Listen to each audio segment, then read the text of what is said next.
Hello, and welcome to Maybe I Can, exploring possibilities one sprinkle at a time. If you've ever found yourself asking, is this all there is to life? Then you're in the right place. I'm Debbie, author, speaker, entrepreneur, and coach. And every Tuesday, I'm here to share a sprinkle of hope and inspiration. Together, we'll uncover the more joy, more fulfillment, more prosperity, more fun.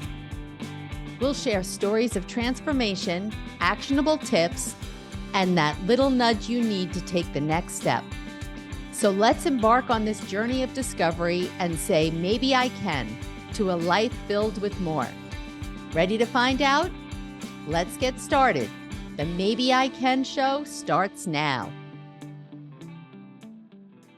Hi, and welcome back to the Maybe I Can podcast. I'm your host, Debbie Weiss, and today is an extra special episode, because it is the anniversary of my memoir being published. My memoir was published on August 9th of 2023. I can't believe that a year has passed. And I feel like it deserves a little bit of a celebration. So I hope you will join me for that. I figured I'd give you a little bit of the backstory of how it all happened and how the behind the scenes of the whole writing, publishing thing works. And if I don't chat too long, then I figured I'll share with you the short introduction. And at the end, I will tell you about a very special anniversary promotion that I'm offering. So, okay. With that, let's get started. Let me start with the backstory, and not really sure where to begin, but I was at a point in 2022 where I had, kind of come to this realization and that we are all capable of changing our lives regardless of our circumstances. Something that I didn't realize for the majority of my life until I was in my early 50s. And when I realized that, and I knew that I wanted to share my message and my story and the things that I've learned with people, I was trying to figure out, well, how do I do that? What's the best way to do that? And how am I going to get in front of people? And of course, it's podcasts, it's speaking, it's social media. There are so many different ways. But what seemed to make the most sense was to write a book. And that book then would kind of help me get out there speaking and on podcasts and all of that. The only problem was I had no idea how to write a book. I had no desire to write a book. And I thought it was kind of like something that was never going to happen. It seemed like a good idea. I would talk about it with my business coach, and she would say to me, well, just start writing some things that are on your mind. And I thought, what things that are on my mind? Where do I even begin? It was just too overwhelming for me. And because I, in the past, had not considered myself creative and I had never done any writing, I really was just thought to myself, yeah, it's a great idea in theory, but this is never going to happen. And then I heard on a podcast I think it was April of 2022, and I wish I could remember exactly what they said that inspired me, but it talked about free-form journaling, just opening up a notebook and start writing whatever's on your mind. And no time limit.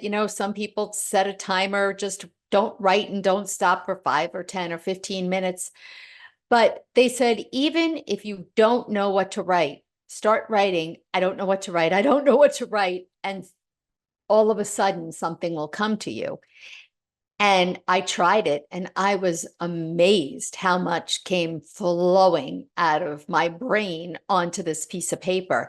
And I was kind of hooked. And as I was doing it, it was giving me some confidence to say, well, maybe I can write this book. But I still didn't know how. And then I didn't even understand, like, How do you get it published? How does that all work? I had no experience, no idea. This was all new to me. When another podcast that I don't typically listen to, I happened to be listening one day, and sure enough, the woman who was the guest was a writer slash publisher who helped women get their stories out there into the world. And it was specifically geared towards first-time authors. And when I listened to her, I felt like I really connected with her and her message. And I thought, maybe this is a sign, because I know I'm not going to do this on my own. I need help. I need someone who's walked down this path before me, who can share their experiences and their expertise. So I contacted her, and we had a Zoom meeting, and I, loved her. And she was about to launch a 12-week course for first-time authors to help them write their books. And I was about to join, and right around the same time, Gary, my husband, was diagnosed with terminal blood cancer. And I thought, oh, well, this clearly isn't the time to embark on this new journey of writing a book. And even though I was joining the group or the class, I thought, am I really going to do this? Like, I honestly was not believing that I was going to be able to do this. And I actually told my therapist, I said, I'm embarrassed to say I was thinking of doing this, but now that this has happened with Gary, I know it's out of the question. And she said, I disagree with you. This is the perfect time. You need something separate from what's going on with Gary and everything, all the upheaval in your family to focus on. So I joined the group. And for the first month or so, I really struggled with trying to figure out what was the structure of the book going to be. And there was help along the way, but still, it was up to me to figure out what made the most sense for my story and my book. And once I had the outline, everything got a lot easier. I knew that I was just going to tell different stories that hopefully would inspire people. I knew that I wasn't going to then give some kind of commentary or activities. I made a conscious decision that this was just going to be an inspirational book about my story. And, that was it. And I remember one day sitting down to write and was really struggling. And when I came to the group the next week, I was talking about it, and someone said, well, you don't have to write the book in order. And I thought, what? And I just started laughing. How ridiculous. I was like, well, I'm up to chapter 7, and so I have to write chapter 7. And when they said that to me, it seemed so ridiculously obvious. Nobody knows the order that I'm writing this in. And it made it so much easier, because every day that I sat down at my computer, I could take a look at the outline, look at the stories, and decide what I felt like writing that day. And that really helped me. When my husband passed away on December 30th, 2022, I was 3 chapters shy of finishing the book. And so what I had done was in the publishing world, what I found out is that you could use a traditional publisher, which if you were going to do that, you have to have a literary agent, and they're looking for a certain number of social media following and email lists and all this stuff. And really the percentages are so low that a traditional publisher is going to agree to publish your book. So then you can self-publish, meaning everything is there for you to figure out on your own how to upload your book, get it printed, sell it online. You can do that all yourself.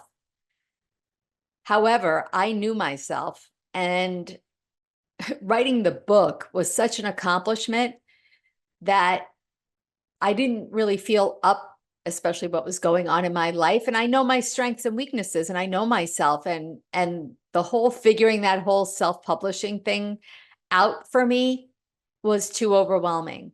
And so the woman I was working with, she was what you call a hybrid publisher. So I have to pay her, and she does all that stuff for me, right? She and her team did the editing for me.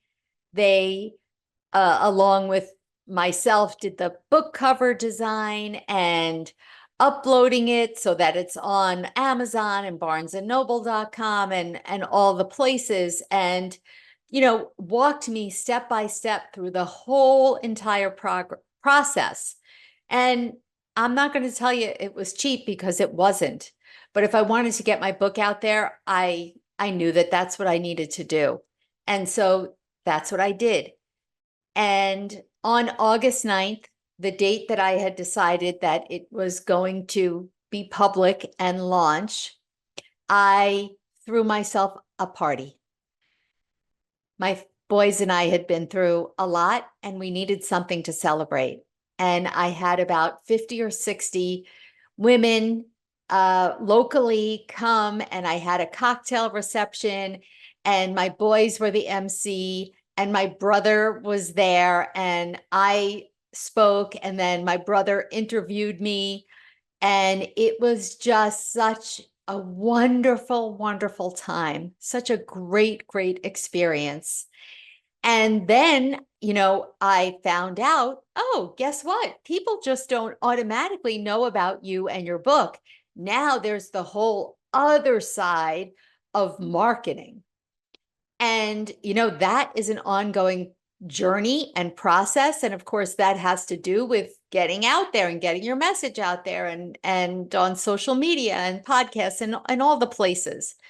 And that will never end unless I choose for, the promotion of the book to end.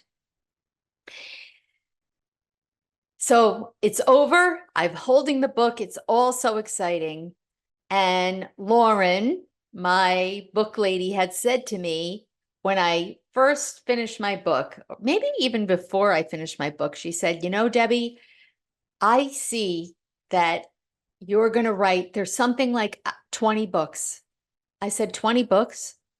You do know that at the time I was almost 60 years old, right? 20 books? So she said, yes, I don't know what it is. That is the number that I see. And it's so funny because, did she put that in my head? Not necessarily the number 20, but after going through the whole experience, which was agonizing and thrilling and terrifying all at the same time, it kind of like gave me a little bit of the bug. And already I was on to, well, what's my next book? What's my next book going to be? And I kind of then went through that journey as I was still promoting the book, figuring out what's next. And this past, in the winter of 24, I wrote What's Next. It's called The Sprinkle Effect, coming out November 11th, 2024. And I'm also working on an accompanying workbook. So both those books will be published on November 11th. And I'm very excited about that, because this book kind of picks up where my memoir left off. My memoir is inspiring stories, and the next book, The Sprinkle Effect, are more step-by-step instructions, so to speak, of kind of what I've done, principles that I've incorporated into my life over the past 10 or 12 years, to kind of transform as I have and as I continue to transform. Since my book was published, I've been on a guest on, it has to be over 40 or 50 podcasts. I have been on a local Arizona and Utah ABC morning shows. I've been on the Kelly Clarkson show. I've received comments, reviews, emails from people who have read my book, listened to the podcast, heard me on social media. It's overwhelming. It is honestly unimaginable. And every time that someone comes up to me, sends me an email, messages me, I am so incredibly grateful. And I'm doing it. I'm doing what I set out to do, which is share my story and hopefully inspire you to take a look at your own life and really analyze it and say, okay, is this where I want to be? And if not, what do I need to do to get to where I want to go? All right. So with that said, I am opening the book and I am going to read you the introduction from my memoir. On second thought, maybe I can. I don't know about you, but I used to hate it when editors of yearbooks would ask you to share your favorite quote. I mean, do kids that age really have a favorite quote? Maybe it's plausible by the time you graduate high school, but it wasn't for me. Was there something wrong with my teenage self because I wasn't inspired by some random person's words? I was born in the early 60s, so there was no Google. Heck, the only computers that existed back then were huge electronic monsters that took up entire rooms. The word Google hadn't yet been invented. As I got older and my photo was no longer in yearbooks, I thought I was safe, but I was wrong. My nightmare continued with the creation of social media. People would include their favorite quotes in their profiles. Really? Again with this crap? Did people live their lives inspired by these words, or was it just for show? I wasn't going to be a phony baloney. Instead, you would always find quoteless profiles whenever you searched my name. But then, lightning struck, and I finally became a woman with a quote. Have you ever noticed how once you stop searching in desperation for an answer or an item, it suddenly appears? Life tends to play jokes on us like that. I was sharing the story of my transformational journey, and the quote, not exactly verbatim, came tumbling out of my mouth. Where the heck did that come from? Whatever I said sounded good and quite inspiring if I did say so myself. Had I made it up, or was it an actual quote uttered by someone else? Now that the dark ages had passed and I had Google by my side, I quickly realized that I couldn't take credit for the words that had literally transformed my life. The credit belonged to another. Are you sitting on the edge of your seat wondering who it was that uttered the words that changed my life? Are you guessing that it's some inspirational guru, Maya Angelou, Gandhi, Oprah? None of the above. It turns out that it's a quote I had heard over and over again from the time I was a little girl, but had never paused to truly understand the meaning. As a matter of fact, it came from a movie that I had a love-hate relationship with. I hated it because so much of the movie had scenes and characters that scared me to death. It's ironic how a film that gave me nightmares contains the message that changed my life forever. Ready? Here it is. Glinda the Good Witch says, "You've always had the power, my dear. You just had to learn it for yourself." Pow! Why had no one ever told me that I had the power to change and steer the direction of my life? No teacher, professor, or parent thought that this might be useful information for me to have, apparently. I thought I didn't have any choice or control in who I was or what I did with my life. I assumed we were all victims of our individual circumstances and our lives played out accordingly. Obviously, I knew we had some choices, but not absolute power. I guess there were signs that revealed themselves along the way, but I was wearing blinders like a racehorse, only focused on the finish line. But wait, other people seem to have been taught this secret. Is this something they were taught in school? If not, maybe their parents taught them. Or the more likely answer was that they possessed special qualities that enabled them to rise above us mere mortals. As I dug a little deeper, it became apparent that they were regular people, just like you and me, before they became the inspirational, happy, successful people they are today. Once the cat was out of the bag, my exciting new life journey began. I started making small changes in my daily routine. I learned that goal setting wasn't just something you did in school or at work, but you could actually apply similar techniques to all areas of your life. I expanded my thinking and became open to many things that I had either poo-pooed or uttered my old favorite expression of "I can't." My life slowly began to change. Each day I would wake up with a renewed sense of energy and excitement. The same feeling you have when you first fall in love, and each day starts with a sense of anticipation. I've got to be honest and tell you that my current everyday concerns were still there, but they didn't seem as onerous as they did before. I felt like I was finally moving my life in the direction that I wanted, one small step at a time. I could no longer blame others or the situations I found myself in. They were not responsible for the direction of my life. With knowledge comes responsibility. I alone hold the power to create whatever I want in life, regardless of the circumstances. Some things are out of our control, but how we react is always in our control. It's empowering when you realize that you have had the power all along. Let's start at the very beginning. A very good place to start, as Julie Andrews sang in one of my favorite movies, The Sound of Music. Okay, don't get nervous. I'm not going to give you a year-by-year synopsis of my life story.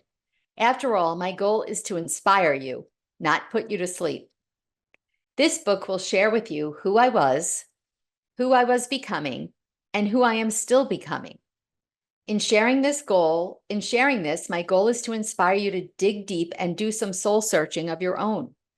Doing so will help you identify the barriers that might be stopping you from living life on your own terms. My stories will highlight why and how I perceive myself and the world around me.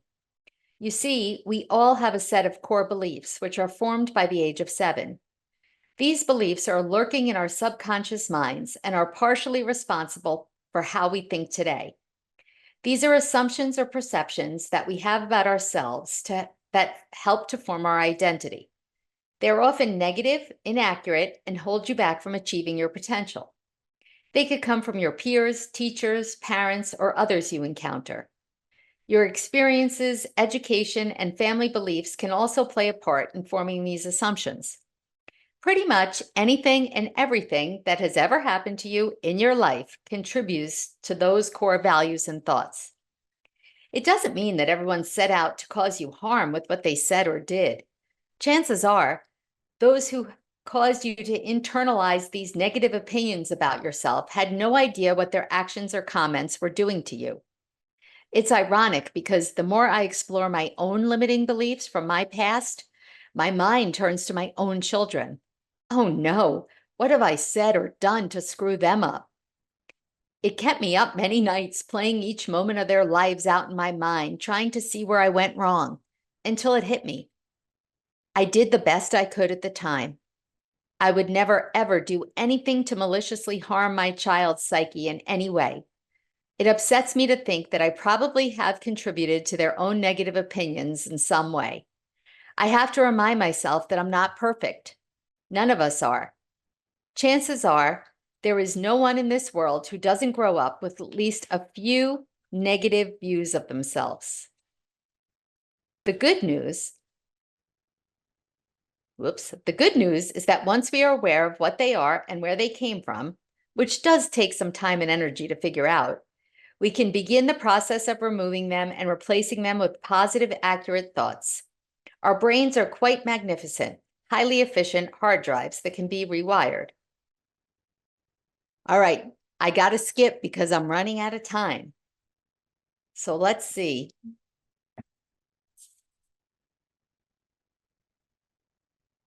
All right. The other truth that took me 50 years or so to uncover is that just because I think it doesn't mean that it's true. Who knows why that truth never dawned on me? I wasn't consciously saying to myself, I thought it, so it must be true. Nope. I was subconsciously assuming that my thoughts were hard truths. The sense of freedom I discovered when realizing this wasn't reality, if I didn't want it to be, was empowering. This meant that all those negative thoughts I had about myself were not necessarily true. All these years, I had been lying to myself. Skipping again. By sharing my stories, my goal is to inspire you to step into your own power. Even if you haven't tapped into it recently, that power is still inside you. It makes no difference if you are young or old, rich or poor, experiencing trauma or not. There is no valid reason for you to not take control of your life and steer it in the direction of your dreams. It won't happen overnight. It's a lifelong practice. But today is the day that practice begins. Let's get started. Okay, now I'm very excited about this because for 1 week, and this ends on, oh gosh, I was going to say April. We're in August. This sale ends on August 16th, 2024. So you only have a couple of days left. I am offering an anniversary sale where for $29, that's including shipping. I feel like an infomercial, including shipping and handling and tax. So just $29. That's it. That's your full cost. You get a signed copy of my memoir, On Second Thought, Maybe I Can, a signed copy of another book called Heart Whispers, which is a collaborative book of 20 different women. Each has a chapter, shares their own inspiring story, and one of my stories is in here as well. And you get access to my online course, Maybe I Can Begin to Change My Life.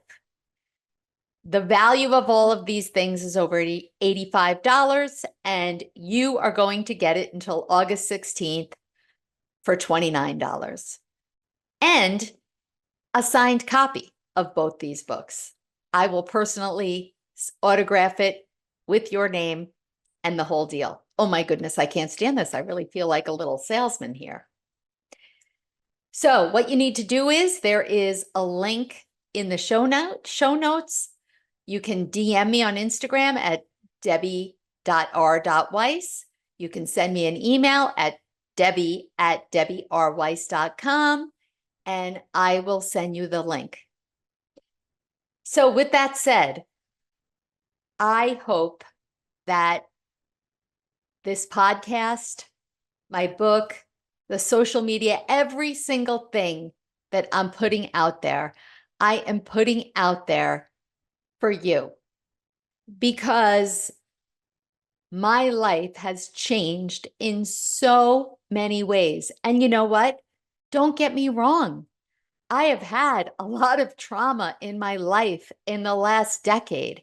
I watched my husband and my son struggle with mental illness. I became a widow. A lot of things happened in my work life. Like, I'm not saying life is easy, because it's not easy and it's never easy, but I was using that as an excuse. And when I realized what I was doing and that it really was all about a mindset shift, everything changed for me.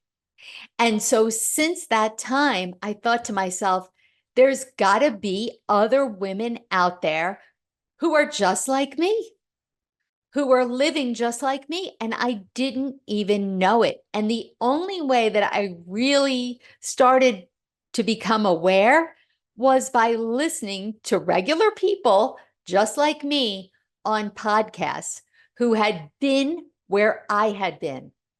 And they shared their story and their journey. And that inspired me to take steps that I didn't know where they were going to lead me, but I kind of, took leaps of faith. And now here I am talking to you. You just never know, but you won't know unless you get started. So thank you for listening. Thank you for being part of this journey. over the past year plus that I've been on it. And I look forward to continuing on this path of self-discovery together. All right. Don't forget, it's only good till the 16th of August.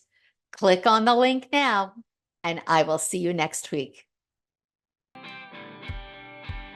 Thanks for spending part of your day with me here on Maybe I Can, exploring possibilities one sprinkle at a time. It's been great having you, and I hope you're leaving with a spark to light up your journey to more. Remember, every big change starts with a single maybe. If you're ready to kickstart that change but not sure where to begin, I've got just the thing for you. Head over to download my free guide, The One Critical Step to Kickstart Change, and take that all-important first step. Let's make those maybes into reality one sprinkle at a time.